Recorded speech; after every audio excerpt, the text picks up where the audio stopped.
자, 시작하기 전에 이 채널 처음 오신 분들은 구독이랑 좋아요, 그리고 알림 설정까지 눌러두고 보시면 테슬라 관련 소식을 가장 빠르게 받아보실 수 있습니다. 그럼 바로 오늘 소식 들어가 보겠습니다. 오늘 다룰 소식은 테슬라 오너분들이라면, 특히 2023년식 모델 3나 모델 Y 타시는 분들이라면 꼭 알아두셔야 할 내용입니다. 미국 도로교통안전국, 줄여서 NHTSA라고 부르는 그 연방기관이 정말 오랫동안 끌어왔던 안전조사 하나를 공식적으로 마무리했다는 소식이에요. 이 조사가 대상으로 삼았던 차량이 몇 대인지 아세요? 무려 37만 6,241대입니다. 숫자만 봐도 이게 작은 사안이 아니었다는 걸 알 수 있죠. NHTSA는 토요일에 이 발표를 했는데요. 2023년식 모델 3와 모델 Y에서 파워 스티어링, 그러니까 전동식 조향 보조 기능이 상실된 문제에 대한 조사를 종료한다고 밝혔습니다. 그런데 이 발표가 갑자기 나온 게 아니에요. 이미 작년에 이 문제를 해결하기 위한 무선 업데이트, 흔히 OTA 리콜이라고 하죠. 그게 먼저 진행이 됐고, 그 다음에 이번 조사 종료 발표가 따라온 겁니다. 순서를 보면 테슬라가 먼저 손을 쓰고 정부가 그걸 확인한 다음에 마무리 짓는 그런 흐름이었던 거죠. 이 사건이 처음 시작된 게 언제인지 아시나요? 거슬러 올라가면 2023년 7월입니다. 그러니까 거의 3년을 끌어온 사안이라는 거예요. 처음에 NHTSA가 조사를 시작했을 때는 사실 지금처럼 큰 규모가 아니었습니다. 그때는 예비평가, 영어로는 Preliminary Evaluation이라고 하는 단계였고, 대상 차량도 약 28만 대 정도의 2023년식 테슬라 차량들이었어요. 그리고 이 조사가 시작된 계기는 차주 12명의 신고였습니다. 딱 12명이요. 이분들이 핸들을 전혀 돌릴 수 없었다거나 아니면 핸들을 돌리는데 갑자기 힘이 훨씬 더 많이 들어갔다는 증상을 신고한 거예요. 운전하다가 핸들이 무거워지거나 아예 안 돌아간다고 생각해 보시면 정말 아찔한 상황이잖아요. 저속에서도 이런 일이 생기면 사고 위험이 확실히 올라가니까요. 이 12건의 신고로 시작된 조사가 시간이 지나면서 점점 커집니다. 2024년 초반이 되니까 NHTSA가 조사 대상 차량 범위를 더 넓혔고 단계도 한 단계 격상시켰어요. 예비평가에서 엔지니어링 분석, 영어로 엔지니어링 어널리시스 단계로 업그레이드를 한 겁니다. 이 단계는 단순히 신고 건수를 모으는 게 아니라 실제로 하드웨어 결함이 어떤 메커니즘으로 발생하는지 깊게 파고드는 단계라고 보시면 됩니다. 로이터 통신 보도에 따르면 NHTSA 산하의 결함조사국, 영어로 오피스 오브 디펙츠 인베스티게이션이라는 부서가 이번에 엔지니어링 분석을 종료하기로 결정한 이유는 간단합니다. 테슬라가 이미 수리책을 배포했기 때문이에요. 그 수리책이 바로 작년 초에 진행된 리콜입니다. 미국 내 약 37만 6천 대를 대상으로 진행이 됐는데요. 이게 정확히 어떤 문제였냐면 파워 스티어링 어시스트 기능에 결함이 있을 가능성이 발견된 거였습니다.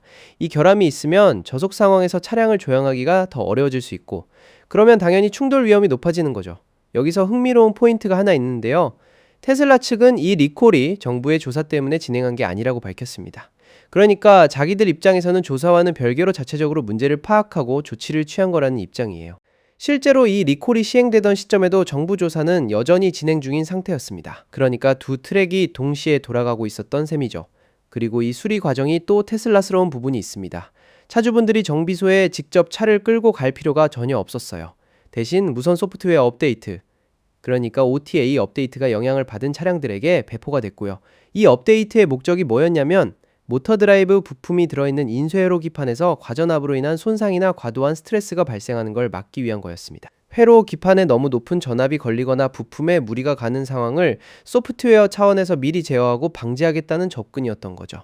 자, 여기서 끝이 아닙니다.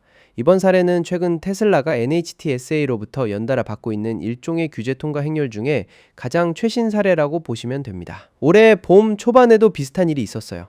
NHTSA가 또 다른 조사를 하나 종료했는데 이번엔 2023년식 모델 Y에서 스티어링 휠, 그러니까 핸들 자체가 운전 중에 조향 칼럼에서 분리되는 문제에 대한 조사였습니다. 핸들이 빠진다는 게 상상만 해도 정말 위험한 상황인데 이 조사도 결국 종료가 됐다는 거죠. 그리고 비슷한 시기에 연방규제당국이 또 하나를 승인했는데요. 바로 테슬라의 액츄얼리 스마트 서몬 기능입니다. 주차장에서 차를 스스로 불러오는 그 기능이에요. 이 기능이 최근에 풀 셀프 드라이빙, 즉 FSD 소프트웨어 업데이트를 통해서 속도와 성능 면에서 크게 향상이 됐다고 합니다. 주차장 안에서 차가 알아서 움직이는 속도가 빨라지고 더 매끄러워졌다는 의미인데 이 기능 자체도 규제 차원에서 깨끗하게 승인을 받은 상태인 거죠. 그런데 말이죠. 이렇게 여러 건이 종료됐다고 해서 테슬라가 규제 당국의 시선에서 완전히 자유로워진 건 아닙니다. 지금도 NHTSA가 진행 중인 활성 조사가 하나 있는데요. 바로 FSD 슈퍼바이즈드, 그러니까 감독형 완전 자율주행 소프트웨어의 저시야 상황 성능에 대한 조사입니다. 이 조사는 최근에 단계가 격상됐어요. 예비 평가 수준에서 엔지니어링 분석 단계로 올라간 겁니다. 그 이유는 안개나 시야가 좋지 않은 저시야 환경에서 이 자율주행 소프트웨어가 실제로 어떻게 대응하는지에 대한 의문이 제기됐기 때문이라고 합니다. 시야가 흐릴 때 카메라 기반 시스템이 얼마나 정확하게 도로 상황을 인식하고 판단하는지 이 부분이 핵심 쟁점이 되고 있는 거죠. 정리해보면 이렇습니다. 2023년식 모델 3와 모델 Y 차주분들은 일단 파워 스티어링 관련 우려는 공식적으로 내려놓으셔도 될 것 같습니다. 조사도 끝났고 이미 작년에 소프트웨어 업데이트로 조치도 다 끝난 상태니까요. 다만 테슬라라는 회사 자체가 워낙 다양한 영역에서 동시에 규제 검토를 받고 있다는 점, 그리고 그중 일부는 끝났지만 또 다른 일부, 특히 FSD 관련 부분은 여전히 현재 진행형이라는 점은 같이 기억해 두시면 좋을 것 같습니다. 오늘 소식은 여기까지입니다. 테슬라 관련해서 새로운 소식 들어올 때마다 아이러브9에서 가장 빠르고 정확하게 전달해 드리겠습니다. 도움이 되셨다면 구독과 좋아요, 알림 설정 부탁드리고요. 다음 영상에서 또 만나겠습니다.